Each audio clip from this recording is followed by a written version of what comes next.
ಯಾವುದೇ ಒಂದು ಆಟ ಶುರುವಾದ ಮೇಲೆ ಆಟದ ಮಧ್ಯದಲ್ಲಿ ಆಟಗಾರರಿಗೆ ಒಂದು ಚೂರು ಮಾಹಿತಿಯೂ ಇಲ್ಲದಂತೆ ಮೈದಾನದ ನಿಯಮಗಳನ್ನು ದಿಢೀರ್ನ ಬದಲಾಯಿಸಿದ್ರೆ ಏನಾಗುತ್ತೆ ಯೋಚಿಸಿ.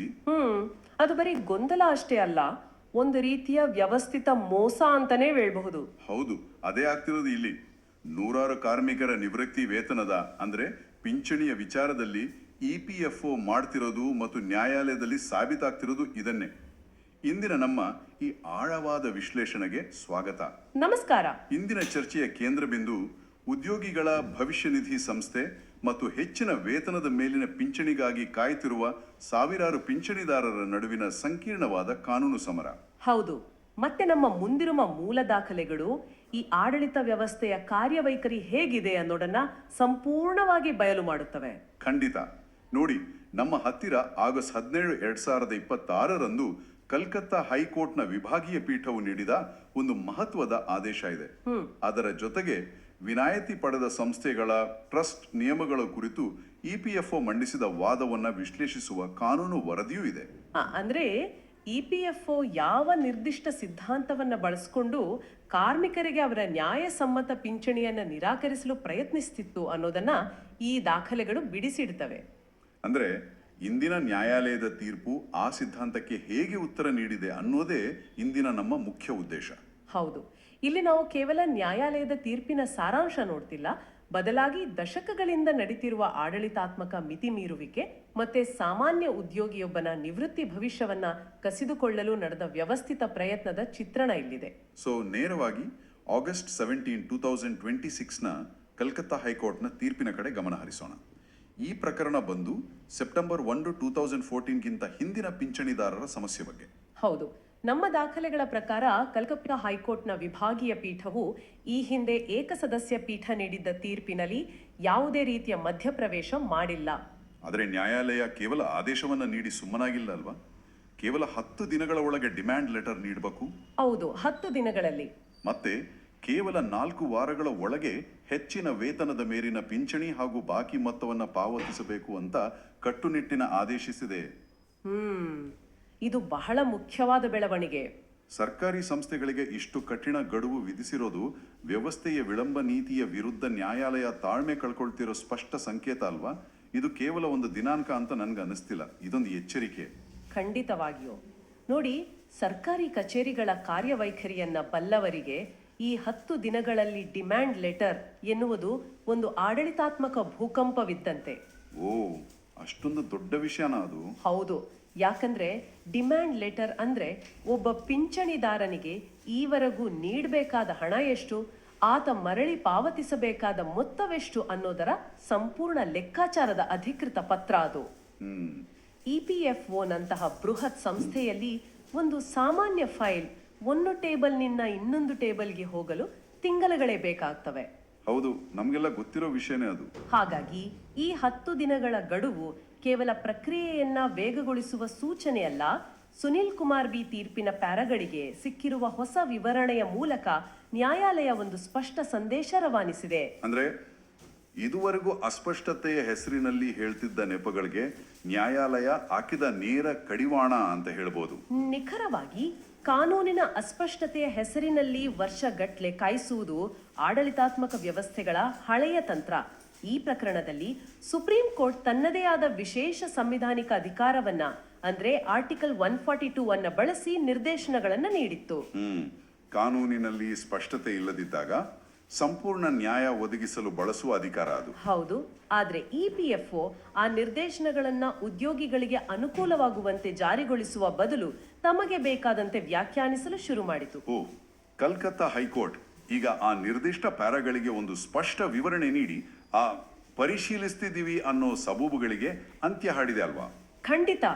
ಕೇವಲ 4 ವಾರಗಳಲ್ಲಿ ಬಾಕಿ ಮೊತ್ತ ಪಾವತಿಯಾಗಬೇಕು ಅಂದ್ರೆ ತಮ್ಮ ಇಳಿ ವಯಸ್ಸಿನಲ್ಲಿರುವ 2014ಕ್ಕಿಂತ ಹಿಂದಿನ ಪೆನ್ಷನ್ದಾರರಿಗೆ ತಕ್ಷಣದ ಆರ್ಥಿಕ ಪರಿಹಾರ ಸಿಗಲೇಬೇಕು ಅನ್ನೋ ಸ್ಪಷ್ಟ ಉದ್ದೇಶ ಇದರ ಹಿಂದಿದೆ. ಆದ್ರೆ ಹಿಂಗ್ ಗೊತ್ತಾ, ನ್ಯಾಯಾಲಯ ಇಷ್ಟು ಕಟ್ಟುನಿಟ್ಟಿನ ಆದೇಶ ನೀಡಿದೆ ಅಂದ್ರೆ EPFO ಈ ವಿಚಾರವನ್ನ ಇಷ್ಟು ವರ್ಷಗಳ ಕಾಲ ತಡೆಹಿಡಿಯಲು ಕೋರ್ಟ್ ಮುಂದೆ ಮಂಡಿಸಿದ ಆ ಬಲವಾದ ವಾದವಾದ್ರೂ ಏನಿತ್ತು ಅನ್ನೋ ಪ್ರಶ್ನೆ ಕಾಡುತ್ತೆ. ಯಾವ ಕಾನೂನಿನ ಗುರಾಣಿಯ ಹಿಂದೆ ಅವರು ಅಡಗಿದ್ರು ಅಂತ. ಇಲ್ಲಿ ನಮ್ಮ ದಾಖಲೆಗಳು ಇಪಿಎಫ್ಒನ ಟ್ರಸ್ಟ್ ರೂಲ್ಸ್ ಸಿದ್ಧಾಂತದ ಬಗ್ಗೆ ಪ್ರಸ್ತಾಪಿಸುತ್ತವೆ. ಇದು ನಿಜಕ್ಕೂ ಆಸಕ್ತಿದಾಯಕವಾಗಿದೆ. ಹೌದು, ಇದೇ ಈ ಇಡೀ ವಿಶ್ಲೇಷಣೆಯ ಅತ್ಯಂತ ಪ್ರಮುಖ ಮತ್ತು ಜಟಿಲವಾದ ಘಟ್ಟ. ಇಪಿಎಫ್ಒ ವಾದದ ಕೇಂದ್ರ ಬಿಂದು ಈ ವಿನಾಯಿತಿ ಪಡೆದ ಸಂಸ್ಥೆಗಳ ಟ್ರಸ್ಟ್ ನಿಯಮಗಳು. ಅಂದ್ರೆ ಈ ಎಕ್ಸೆಂಪ್ಟೆಡ್ ಎಸ್ಟಾಬ್ಲಿಷ್ಮೆಂಟ್ಸ್, ವಿನಾಯಿತಿ ಪಡೆದ ಸಂಸ್ಥೆಗಳು ಅಂದ್ರೆ ಇಪಿಎಫ್ಒ ನಿಯಮಾವಳಿಗಳ ಅಡಿಯಲ್ಲಿ ತಮ್ಮದೇ ಆದ ಸ್ವತಂತ್ರ ಪಿಎಫ್ ಟ್ರಸ್ಟ್ಗಳನ್ನು ನಿರ್ವಹಿಸುವ ಕಂಪನಿಗಳು ಅಲ್ವಾ? ಹೌದು, ಸರಿಯಾಗಿ ಹೇಳಿದ್ರಿ. ಸೊ ನಮ್ಮ ದಾಖಲೆಗಳ ಪ್ರಕಾರ ಇಪಿಎಫ್ಒ ವಾದಿಸೋದೇನು ಅಂದ್ರೆ ಸುಪ್ರೀಂ ಕೋರ್ಟ್ ನೀಡಿದ ಅವಕಾಶ ಕೇವಲ ಅನಿಶ್ಚಿತತೆಯ ಕಾರಣದಿಂದಾಗಿ ಪಿಂಚಣಿ ಆಯ್ಕೆ ಮಾಡಿಕೊಳ್ಳಲಾಗದ ಗೊಂದಲದಲ್ಲಿದ್ದ ಜನರಿಗೆ ಮಾತ್ರ ಸೀಮಿತ ಅಂತ. ಆದ್ರೆ ಈ ವಿನಾಯಿತಿ ಪಡೆದ ಸಂಸ್ಥೆಗಳನ್ನ ಉದ್ಯೋಗಿಗಳು ಯಾವುದೇ ಗೊಂದಲದಲ್ಲಿ ಇರಲಿಲ್ಲ. ಅವರು ಈಗಾಗಲೇ ತಮ್ಮ ಆಯ್ಕೆಯನ್ನ ಮಾಡಿಬಿಟ್ಟಿದ್ದಾರೆ ಅನ್ನೋದು ಅವರ ವಾದದ ತಿರುಳು. ಏನ್ ಗೊತ್ತಾ, ಇಪಿಎಫ್ಒನ ಆ ತರ್ಕ ಹೇಗೆ ಕೆಲಸ ಮಾಡತ್ತೆ ಅನ್ನೋದನ್ನ ನೋಡೋಣ. ಕೆಲವು ಟ್ರಸ್ಟ್ ನಿಯಮಗಳಲ್ಲಿ ಪಿಂಚಣಿಗೆ ನೀಡುವ ಕೊಡುಗೆಯ ಮೇಲೆ ಒಂದು ಮಿತಿ ಇರುತ್ತೆ. Ceiling contribution. ಹೌದು. ಇಪಿಎಫ್ಒ ಪ್ರಕಾರ ಯಾವ ಸಂಸ್ಥೆಗಳಲ್ಲಿ ಇಂತಹ ಮಿತಿ ಇದೆಯೋ ಆ ಸಂಸ್ಥೆಯ ಉದ್ಯೋಗಿಗಳು ಮತ್ತು ಉದ್ಯೋಗದಾತರು ಒಟ್ಟಾಗಿ ಸೇರಿ ಪಿಂಚಣಿಯ ಬದಲಾಗಿ ಹೆಚ್ಚಿನ ವೇತನದ ಮೇಲಿನ ಪಿಎಫ್ ಅನ್ನ ಕಡ್ಡಾಯವಾಗಿ ಆಯ್ಕೆ ಮಾಡಿಕೊಂಡಿದ್ದಾರೆ ಅಂತ ಅರ್ಥವಂತೆ. ಅಂದ್ರೆ ನಿಯಮದಲ್ಲಿ ಮಿತಿ ಇದೆ ಅಂದ್ರೆ ಉದ್ಯೋಗಿಗಳು ಹೆಚ್ಚಿನ ಪಿಂಚಣಿಯ ಹಕ್ಕನ್ನ ಸ್ಪಷ್ಟವಾಗಿ ತಿರಸ್ಕರಿಸಿದ್ದಾರೆ ಅಂತ ಇಪಿಎಫ್ಒ ತೀರ್ಮಾನಕ್ಕೆ ಬಂದ್ಬಿಡುತ್ತಾ? ಹೌದು, ಅದೇ ಅವರ ವಾದ. ಇದನ್ನ ನಾನು ಒಂದು ದೈನಂದಿನ ಉದಾಹರಣೆಯ ಮೂಲಕ ಯೋಚಿಸ್ತಿದ್ದೆ. ಹೇಳಿ. ಒಬ್ಬ ಗ್ರಾಹಕ ಒಂದು ರೆಸ್ಟೋರೆಂಟ್ಗೆ ಹೋದಾಗ ಅಲ್ಲಿನ ಮ್ಯಾನೇಜರ್ ತಾನೇ ಒಂದು ನಿರ್ದಿಷ್ಟ ಊಟವನ್ನ ತಂದು ಮೇಜಿನ ಮೇಲೆ ಇಡ್ತಾನೆ. ಆ ಗ್ರಾಹಕ, ನಾನು ಇದನ್ನ ಕೇಳಿರ್ಲಿಲ್ವಲ್ಲ, ನನಗೆ ಬೇರೆ ಊಟ ಬೇಕಿತ್ತು ಅಂದಾಗ ಆ ಮ್ಯಾನೇಜರ್, ನೀವ್ ಇದನ್ನೇ ತಿನ್ಬೇಕು ಅಂತೇನಾ? ಹೌದು, ಮ್ಯಾನೇಜರ್ ಹೇಳ್ತಾನೆ, ಗ್ರಾಹಕರು ಈ ರೆಸ್ಟೋರೆಂಟ್ ಒಳಗೆ ಕಾಲಿಟ್ಟಿದ್ದಾನೆ ಅಂದ್ರೆ ಮತ್ತೆ ನಮ್ಮ ಮೆನುವಿನಲ್ಲಿ ಈ ಊಟ ಇದೆ ಅಂದ್ರೆ ಅವ್ರು ಇದನ್ನೇ ಆಯ್ಕೆ ಮಾಡಿದ್ದಾರೆ ಅಂತ ಅರ್ಥ ಅಂತ ವಾದಿಸಿದ್ರೆ ಹೇಗಿರುತ್ತೆ? ಬಹಳ ಅದ್ಭುತವಾದ ಉದಾಹರಣೆ. ಆ ರೆಸ್ಟೋರೆಂಟ್ ಮ್ಯಾನೇಜರ್ನಂತೆ ಇಪಿಎಫ್ಒ ಕೂಡ ಉದ್ಯೋಗಿಗಳ ಮೇಲೆ ಒಂದು ಪರೋಕ್ಷ ಆಯ್ಕೆಯನ್ನ ಹೇರಲು ಪ್ರಯತ್ನಿಸಿದೆ. ಹೌದು, ಉದ್ಯೋಗಿಗಳಿಗೆ ತಾವೇನ ಆಯ್ಕೆ ಮಾಡ್ಕೊಂಡಿದ್ದೀವಿ ಅನ್ನೋ ಕನಿಷ್ಠ ಅರಿವೇ ಇಲ್ಲದಿರುವಾಗ ಕೇವಲ ಟ್ರಸ್ಟ್ ನಿಯಮಗಳ ನೆಪದಲ್ಲಿ ಅವರ ಭವಿಷ್ಯದ ಆಯ್ಕೆಯನ್ನ ಅವರ ಮೇಲೆಯೇ ಹೇರಿದಂತಿದೆ. ವಿನಾಯಿತಿ ಪಡೆದ ಸಂಸ್ಥೆಗಳಲ್ಲಿ ಟ್ರಸ್ಟ್ ನಿಯಮಗಳನ್ನು ರೂಪಿಸುವಾಗಲೇ ಉದ್ಯೋಗಿಗಳು ತಮಗೆ ಅರಿವಿಲ್ಲದಂತೆಯೇ ತಮ್ಮ ಹೆಚ್ಚಿನ ವೇತನದ ಮೇಲಿನ ಪಿಂಚಣಿಯ ಹಕ್ಕನ್ನ ಬಿಟ್ಕೊಟ್ಟಿದ್ದಾರೆ ಅನ್ನೋದು ಇಪಿಎಫ್ಒನ ವಾದದ ಅಡಿಪಾಯ. ಕಾಗದದ ಮೇಲೆ ನಿಯಮಗಳಿವೆ, ಆ ನಿಯಮಗಳ ಅಡಿಯಲ್ಲಿ ಉದ್ಯೋಗಿ ಕೆಲಸ ಮಾಡ್ತಿದ್ದಾನೆ, ಹಾಗಾಗಿ ಆತ ಆ ನಿಯಮಗಳಿಗೆ ಬದ್ಧ ಅನ್ನೋದು ಮೇಲ್ನೋಟಕ್ಕೆ ಕಾನೂನಾತ್ಮಕವಾಗಿ ಗಟ್ಟಿಯಾಗಿ ಕಾಡುವ ವಾದ. ಆದರೆ ಒಂದು ನಿಮಿಷ, ಯಾವುದೇ ಒಬ್ಬ ವ್ಯಕ್ತಿ ಒಂದು ಕಂಪನಿಯನ್ನು ಸೇರಿದಾಗ ಆ ಕಂಪನಿಯ ನಿಯಮಗಳಿಗೆ ಒಪ್ಪಂದಗಳಿಗೆ ಒಪ್ಪಿ ಸಹಿ ಹಾಕಿರ್ತಾನಲ್ವಾ? ಹೌದು. ಹಾಗಿದ್ದ ಮೇಲೆ ನಿಮ್ಮದೇ ಸಂಸ್ಥೆಯ ಟ್ರಸ್ಟ್ ನಿಯಮದಲ್ಲಿ ಈ ಮಿತಿ ಇದೆ, ನೀವೇ ಒಪ್ಪಿ ಕೆಲಸ ಮಾಡ್ತಿದ್ದೀರಿ, ಹಾಗಾಗಿ ಈಗ ಹೆಚ್ಚಿನ ಪಿಂಚಣಿ ಕೇಳುವ ಹಕ್ಕಿಲ್ಲ ಅಂತ ಇಪಿಎಫ್ಒ ವಾದಿಸಿದ್ರೆ ಅದರಲ್ಲಿ ತಪ್ಪೇನಿದೆ? ಒಂದು ಒಪ್ಪಂದಕ್ಕೆ ಸಹಿ ಹಾಕಿದ ನಂತರ ಅದಕ್ಕೆ ಬದ್ಧನಾಗಿರಬೇಕು ಅನ್ನೋದು ಪ್ರತಿಯೊಂದು ಕಾನೂನಿನ ಮೂಲಭೂತ ತರ್ಕ ಅಲ್ವಾ?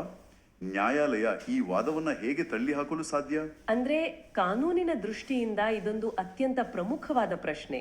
ಒಂದು ಕಂಪನಿಯ ಉದ್ಯೋಗ ಒಪ್ಪಂದಕ್ಕೆ ಸಹಿ ಹಾಕುವುದು ಬೇರೆ, ಒಬ್ಬ ವ್ಯಕ್ತಿಯ ಮೂಲಭೂತ ಆರ್ಥಿಕ ಭದ್ರತೆಯ ಅಂದ್ರೆ ನಿವೃತ್ತಿಯ ನಂತರದ ಜೀವನಾಂಶದ ಹಕ್ಕನ್ನ ಕಸಿದುಕೊಳ್ಳುವುದು ಬೇರೆ.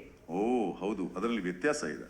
ಇಲ್ಲಿಯೇ ನಮ್ಮ ಮುಂದಿರುವ ದಾಖಲೆಗಳು ಇಪಿಎಫ್ಒನ ವಾದವನ್ನ ಸಂಪೂರ್ಣ ದಾರಿ ತಪ್ಪಿಸುವ ಮತ್ತು ಸುಳ್ಳು ಸತ್ಯಾಂಶಗಳ ಆಧಾರಿತ ಅಂತ ಕಟುವಾಗಿ ಟೀಕಿಸುವುದು. ಟ್ರಸ್ಟಿ ನಿಯಮಗಳನ್ನ ಯಾರು ರೂಪಿಸ್ತಾರೆ ಅನ್ನೋದನ್ನ ನಾವು ಮೊದಲು ಅರ್ಥ ಮಾಡ್ಕೊಳ್ಬೇಕು. ಟ್ರಸ್ಟಿಗಳ ಮಂಡಳಿ ಇದನ್ನ ರೂಪಿಸುತ್ತೆ. ಇದರಲ್ಲಿ ಉದ್ಯೋಗಿಗಳು ಮತ್ತು ಉದ್ಯೋಗದಾತರ ಪ್ರತಿನಿಧಿಗಳು ಇರ್ತಾರೆ. ಅಂದ್ರೆ ಇಪಿಎಫ್ಒ ವಾದದ ಪ್ರಕಾರ ಈ ಟ್ರಸ್ಟಿಗಳು ಒಮ್ಮೆ ನಿಯಮ ರೂಪಿಸಿದರೆ ಎಂದ್ರೆ ಇಡೀ ಉದ್ಯೋಗಿ ವರ್ಗವೇ ಆ ನಿಯಮವನ್ನ ಅಂತಿಮವಾಗಿ ಒಪ್ಪಿದೆ ಅಂತ ಅವರು ವಾದಿಸ್ತಾರೆ. ಆದರೆ ಇಲ್ಲಿ ಮೂಲ ದಾಖಲೆಯು ಒಂದು ಸ್ಫೋಟಕ ಸತ್ಯವನ್ನ ತೆರೆದಿಡುತ್ತೆ.